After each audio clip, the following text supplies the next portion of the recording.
Hello and welcome to this channel, and if you are the first time here, subscribe to the channel by clicking the subscribe button to see the latest technology videos.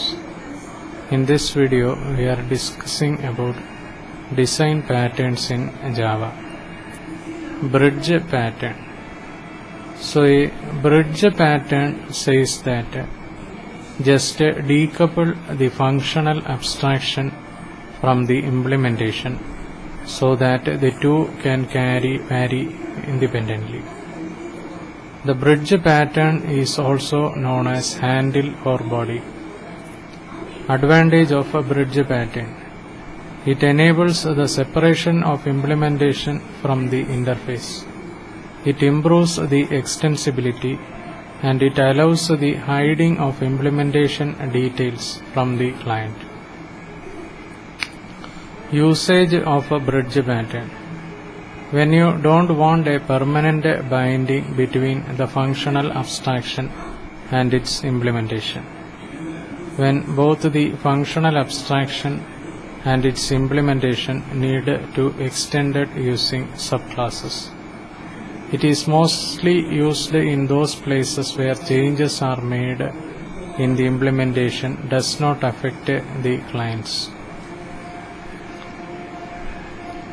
Then next, composite pattern.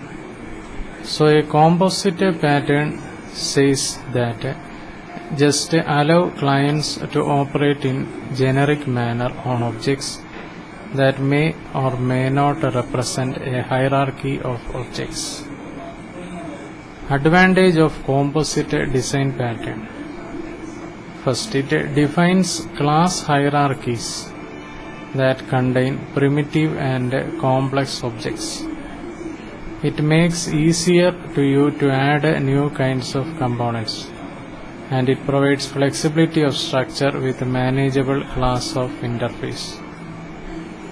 Usage of composite pattern: it is used when you want to represent a full or partial hierarchy of objects, and when the responsibilities are needed to be added dynamically to the individual objects without affecting other objects, and where the responsibility of object may vary from time to time.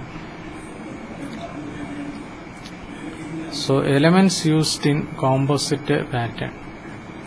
So the four elements of composite pattern: first, component declares interface for objects in composition, implements a default behavior for the interface common to all classes as appropriate, then declares an interface for accessing and managing its child components. Leaf represents leaf objects in composition, and a leaf has no children. Defines behavior for primitive objects in the composition. Composite defines behavior for components having children, stores child component, and implements child related operations in the component interface. Client manipulates objects in the composition through the component interface. So client uses component class interface to interact with objects in the composition structure, and if recipient is the leaf, then request will be handled directly, and if recipient is a composite, then it usually forwards the request to its child for performing the additional operations. So this was a brief discussion on design pattern in Java. And if you are the first time here, subscribe to the channel by clicking the subscribe button to see the latest technology videos. Thank you for watching this video. Bye for now.